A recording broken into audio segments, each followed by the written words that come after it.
onde os meus pés podem falhar, e ali te encontro no mistério, em meio ao mar, confiarei.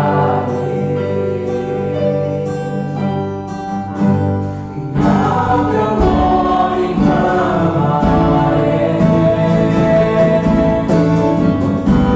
além das ondas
para o momento memorização de hoje, eu escolhi o versículo de Filipenses 4:13, que diz: "Tudo posso naquele que me fortalece". Então, que a gente lembre que a nossa força vem de Deus e que só por isso a gente consegue enfrentar todas as tentações e problemas que existem na nossa vida.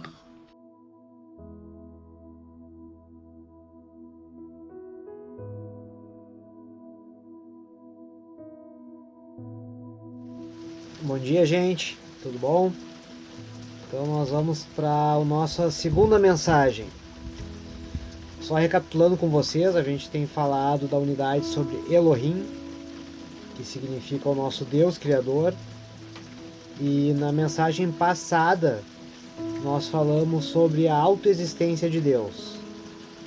Agora, nós vamos seguir adiante e vamos falar de uma coisa que é bem complexa, difícil de entender, mas que sempre o Espírito Santo nos capacita, que é a Trindade.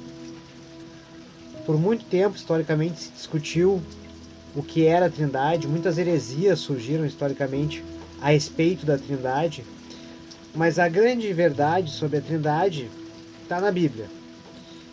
E ela diz claramente, existem três pessoas.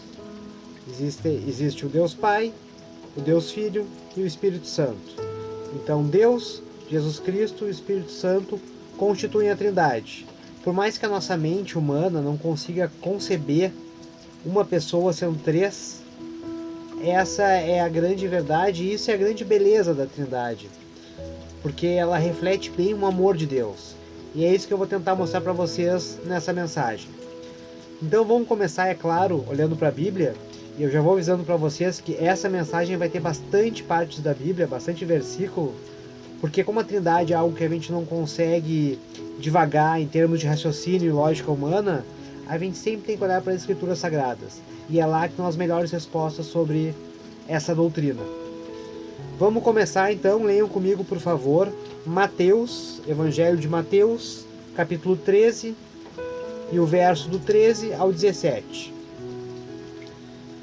E diz assim: Jesus foi da Galileia ao Rio Jordão para que João batizasse. João, porém, tentou impedi-lo. Eu é que preciso ser batizado pelo Senhor, disse ele. Então por que vem a mim? Jesus respondeu: é necessário que seja assim, pois devemos fazer tudo o que Deus requer. E João concordou em batizá-lo. Depois do batismo, enquanto Jesus saía da água, o céu se abriu, e ele viu o Espírito Santo descer como uma pomba e pousar sobre ele. Uma voz do céu disse: este é meu filho amado, que me dá grande alegria. Então paramos por aqui essa primeira parte, tá? E aqui é a cena que mostra Jesus indo ser batizado por João Batista, que era quem batizava na época. E só para comentar com vocês, ó, isso é interessante. Jesus foi da Galileia ao Rio Jordão, onde João batizava em águas. Esse percurso, ele não é curto. Ele dá em torno de 30 quilômetros. E claro, aquela época caminhando, né? Então, assim, seria mais ou menos equivalente a nós pensarmos o seguinte. Atualmente nós estamos em Osório, cidade de Osório, perto do litoral gaúcho. E João Batista está batizando na praia de Tramandaí, que dá mais ou menos 30 quilômetros. Então nós vamos caminhando de Osório até Tramandaí, sendo que não existia estradas nem nenhum tipo de veículo, para ser batizado. Isso é importante para a gente entender a importância que Jesus dava ao batizado. Porque ele teve que caminhar 30 quilômetros, se não mais, para ser batizado por João Batista. E é legal que nessa hora do batismo, se vocês puderam acompanhar a leitura, é revelado bem a Trindade, porque nós temos o Deus Filho, Jesus Cristo, indo se batizar. João Batista, no primeiro momento, ele fica meio receoso, né? Porque ele sabe que Jesus é maior que ele. E ele diz assim, não sou eu que tenho que te batizar, é tu que tem que me batizar. Mas Jesus é bem claro, ele fala, não, essa é a vontade do Pai, eu tenho que ser batizado. E Jesus, dessa forma, já antevê a morte dele. Porque quando Jesus morre e nós somos batizados em águas, o simbolismo disso é que o nosso Adão morre. O nosso homem velho morre com Jesus na cruz. Nós somos crucificados com ele. E quando nós emergimos da água após o batismo, nós voltamos à vida com ele, com o Espírito Santo, com Jesus Cristo habitando em nós. Então Jesus deixa bem claro para João Batista. Eles eram primos, né? Eles se conheciam. Não, essa é a vontade do Pai. Eu tenho que ser batizado. Talvez Jesus já soubesse que muita coisa que iria acontecer com ele não era do agrado dele, mas era a vontade do Pai. Ele comenta isso.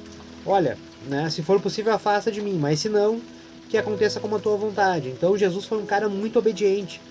Então é muito legal ver isso em Jesus, porque ele é o nosso exemplo, né?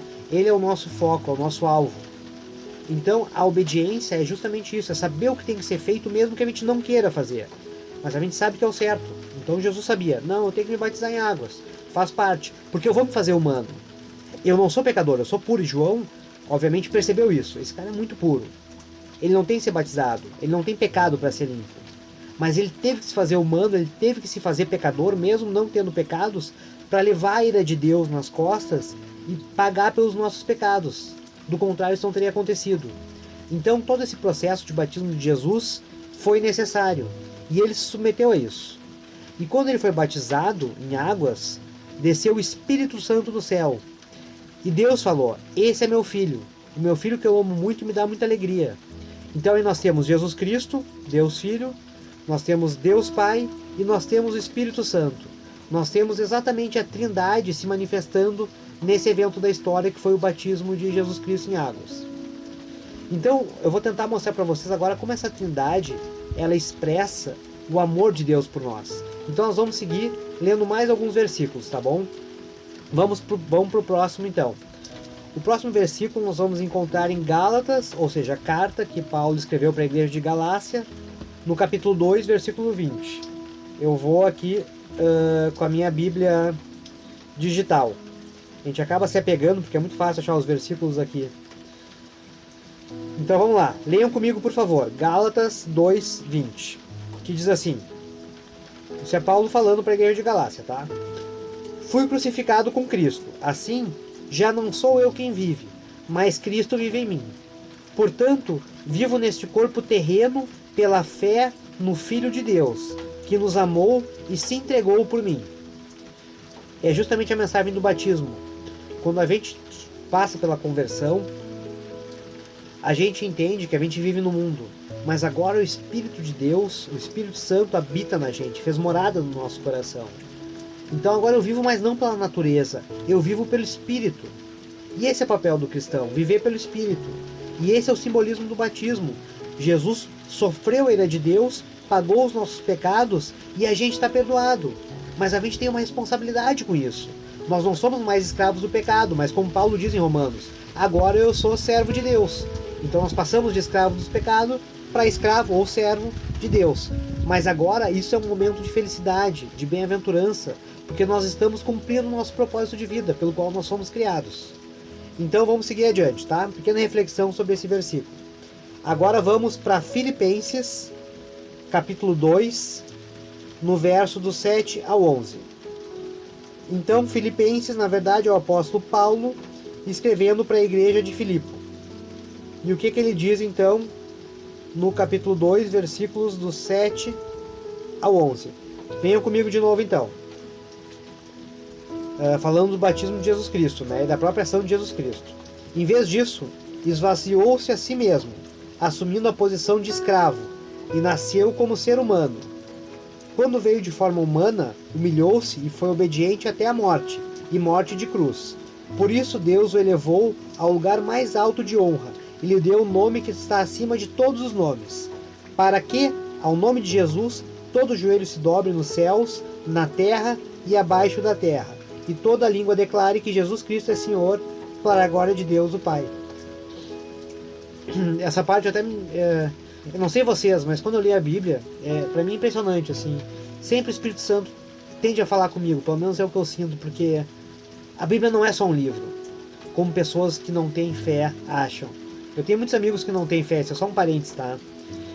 E quando eu tento ler a Bíblia para eles, por motivos evangelísticos, eles não sentem isso.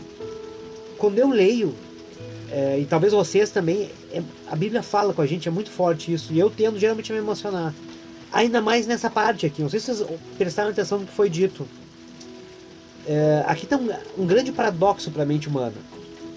Jesus Cristo se fez pecador, se fez o pior de todos, mas notem que diz assim, ele teve a obediência, morreu, morte de cruz, uma morte sofrida, ele foi lá embaixo, mas ele se fez tão pequeno para ser elevado. Esse para mim é o grande paradoxo cristão, é o que Paulo fala, quando sou fraco é que sou forte. Então assim, é muito difícil da gente entender isso dentro da natureza, porque o que é fraco, o que é forte, no mundo. Mas aqui Jesus deixa claro, quanto menor tu é, maior tu vai ser.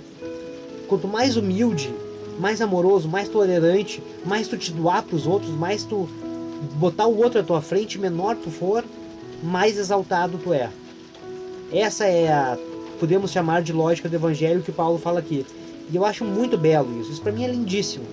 Essa questão que agora, olha que eu vou só ler de novo porque eu acho muito bonito.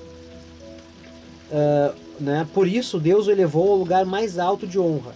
Ele deu o nome que está acima de todo nome, porque ele foi obediente até a morte. Então, Paulo aqui falando dessa questão do amor da Trindade, né? Porque assim, nós temos Deus Pai, que deu o Filho unigênito, Jesus Cristo, que se sacrificou por nós. Então, isso é um ato de amor, a obediência é um ato de amor. A gente sabe, a gente não quer fazer, a gente sabe, tá relutante, aquilo lá é uma coisa que eu não quero fazer. Mas eu sei que aquilo é o certo. E eu vou e faço. Eu faço em obediência a Deus. Isso é um ato de amor. Isso é um altruísmo. E é interessante como Paulo comenta, e a gente percebe, a gente vai ver mais até em 1 Coríntios isso, mas o amor é algo que transcende a natureza humana. Esse amor chamado de amor ágape, que é o amor sacrificial, que é o amor que Jesus Cristo tem pela gente, que deu a vida dele por nós, é um amor que não existe na natureza. Na natureza, os animais, nós como animais, naturalmente não nos sacrificamos pelo outro. Até tem gente que argumenta, tá, mas e a questão evolutiva, que os pais, né, o pai ou a mãe pode dar a vida pelo filho? A famosa teoria da avó, que é uma teoria bem interessante, em que a avó também pode, né, ceder sua vida em virtude dos seus descendentes, por questões genéticas evolutivas. Os biólogos evolucionistas, eles comentam isso.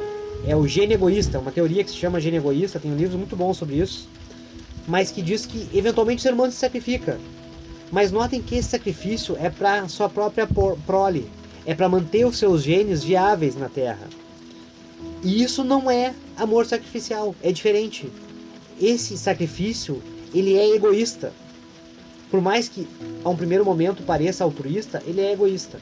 Mas esse sacrifício aqui de Jesus Cristo por nós, esse amor que o Espírito Santo nos põe, que vem de Deus, ele não é natural. Esse é o amor que vem de Deus. Ele transcende a natureza. O ser humano sem Deus não pode ter esse amor. E é por isso que a gente não pode ser salvo sem Deus.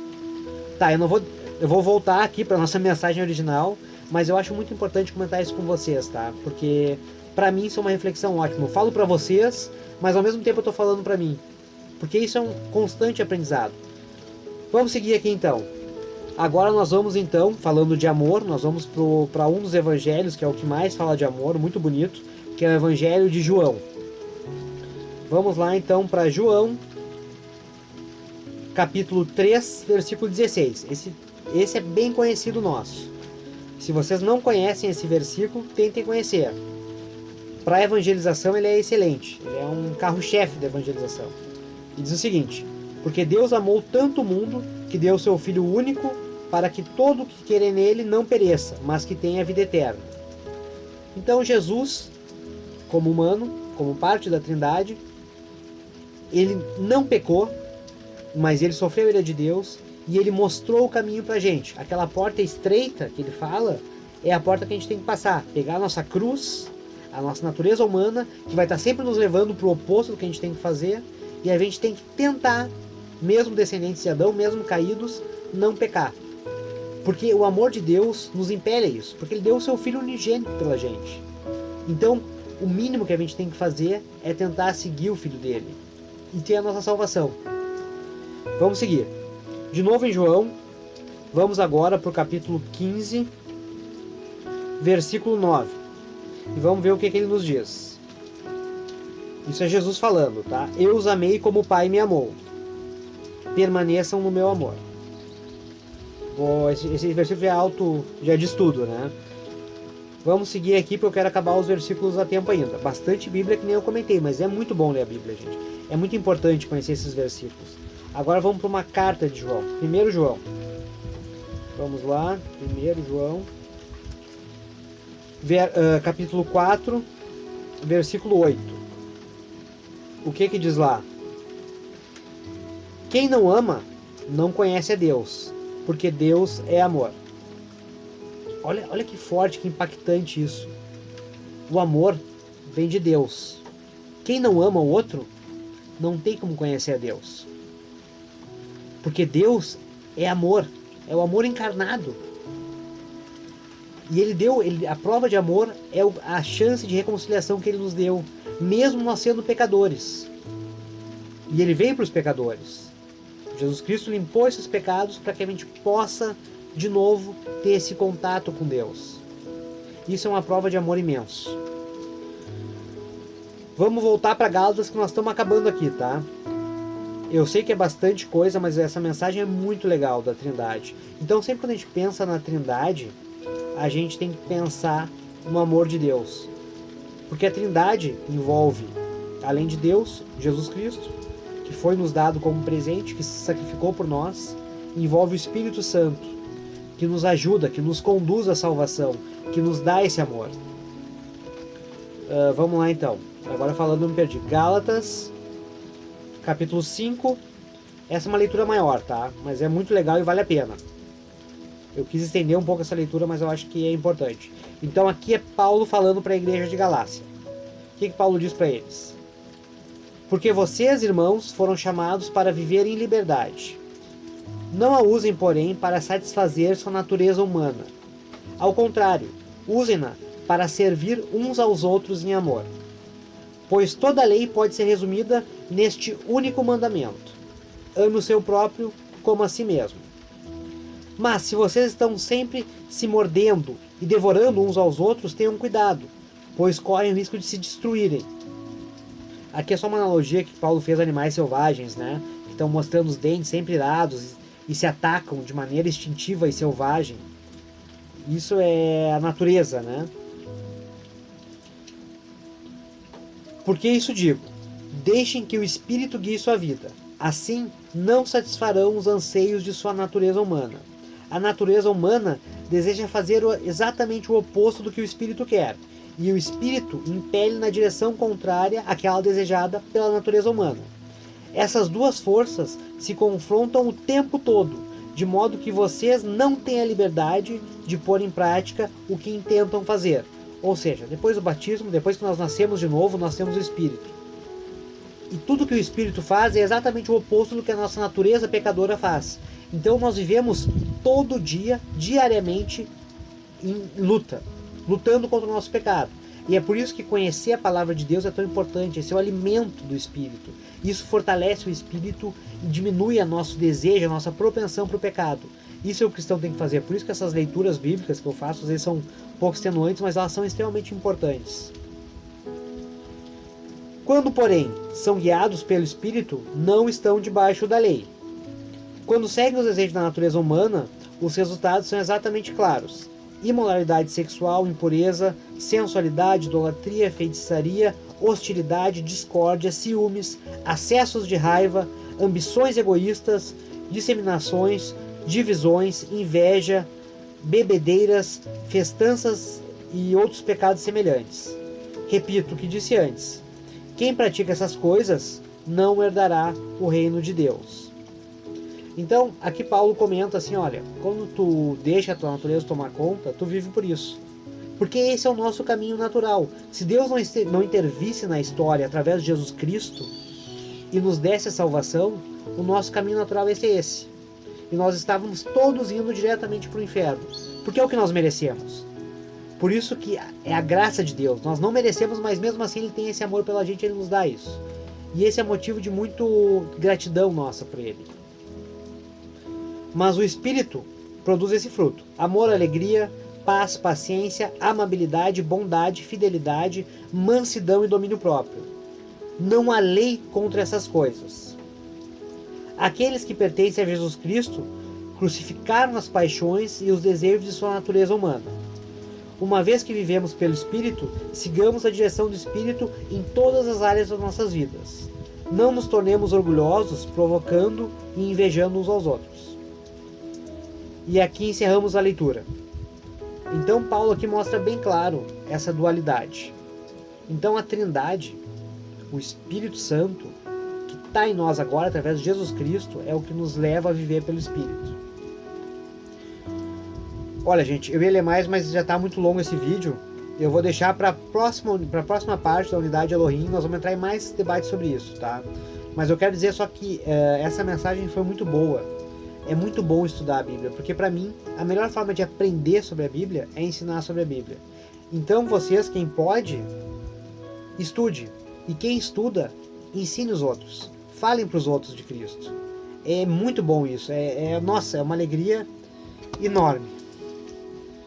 Gente, então ficamos por aqui e até a próxima unidade. Fiquem todos com Deus.